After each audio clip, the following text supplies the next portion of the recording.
So one of the big theories going on right now in Dragon Ball Super based off of episode 50 is that Black Goku, Black Goku, whatever you want to call him, is Goku's body being controlled by somebody else. And when I mean Goku's body, I mean his dead body. Because during the fight he had with Goku in this episode, he grabbed his chest and it looked like he was grabbing his heart after Goku kicked him a couple times. Nothing serious, no big damage done to him.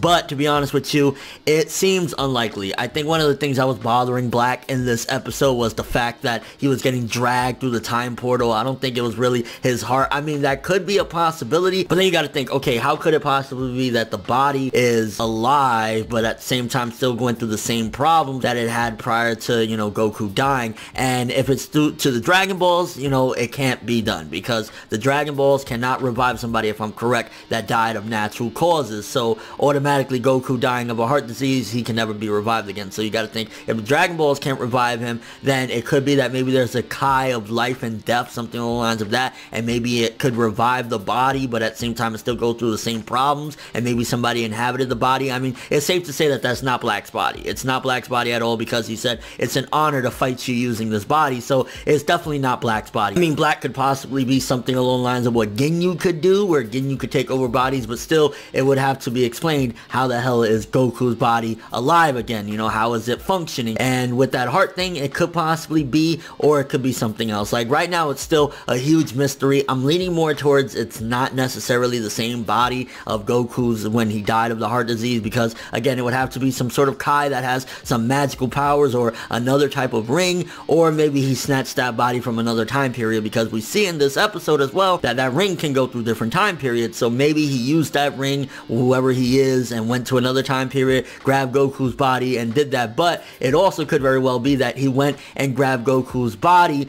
prior to Goku having the heart disease, and now the heart disease is slowly kicking in, so maybe that's the problem Black is having as well. I think the least likely of it all is that he's using a dead body. I mean, that would be sick as fuck. I'm not gonna lie, I'd be like, whoa, explain that shit, but I don't think that that's a dead Goku body. I think more so maybe it's from another time period that he snatched that body. I mean, either way, it's safe to say that Black is not Goku. It's somebody else that took Goku's body on some baby shit from GT. And as far as this episode goes, I gotta say one thing, I absolutely loved seeing Vegeta be a father to Trunks and saying, don't worry, don't give up hope, it's not all lost yet. Like, when Vegeta went to Trunks to comfort him with that shit, I was like, yes, you see the character development of who he used to be to who he is now. I mean, the change is dramatic. I mean, the only time he showed any fucks to Trunks prior to the time skip back in the Cell arc was when he lost it and when charging at Cell after Trunks' death. Like, he was like, oh, okay, you know, I've had enough. But now we get to see that he is definitely more of a father. He is a great father at this particular point. So, yeah, kudos to Vegeta's character development yet again. One of the things about this episode as well that a lot of people are pissed off about is that seemingly with Bulma finding Cell's, you know, time machine or whatever, that kind of knocks completely any possibility of Tapion being canon, which, I mean, it's a movie at the end of the day. I never consider any of the movies canon, no matter how close to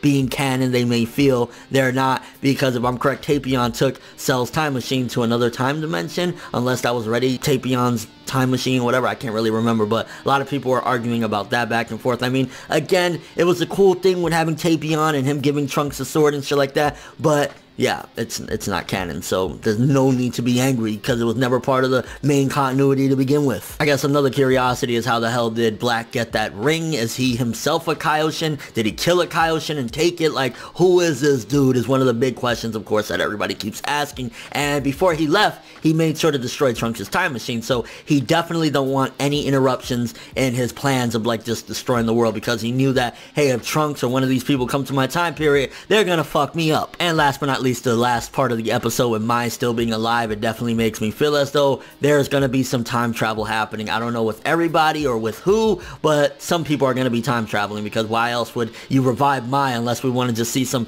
nightmarish fucking torture scenes of Black just like cutting the shit out of Mai and stabbing the shit out of her and blasting the shit out of her. So it's safe to say that either Trunks or Trunks and Goku, they're going to try and fit in that time machine or whatever. Like, there are some gadgets that if they really wanted to all go, they could. I mean, if you go back to Dragon Ball, I doubt they'll ever reference it, but I remember there was things where, like, Bulma could shrink into a small size, like there was little capsules and stuff like that. So there's a possibility that they could do that. Like, Trunks could get in the time machine and shrink Goku and Vegeta and maybe like one or two other people and bring them with him to the next, you know, dimension or to the other time period. So there's a possibility they could do that. And I definitely see some time travel going on because, I mean, why else would you revive Mai at the end? And I'm so glad she's revived, and I'm so glad seemingly she's going to be back a part of the main story because it started off so crazy. Like, yo, the time period that they in and Mai and Trunks and everything, like, yeah, I'm kind of glad that she didn't die. I mean, don't get me wrong, if they revive Bulma, I'd be like, that's a load of horse shit, but I wasn't too mad at that one. So yeah, honestly, yet again, fantastic episode. Like, what can you say wrong about it? It just continues to build the suspense, the mystery,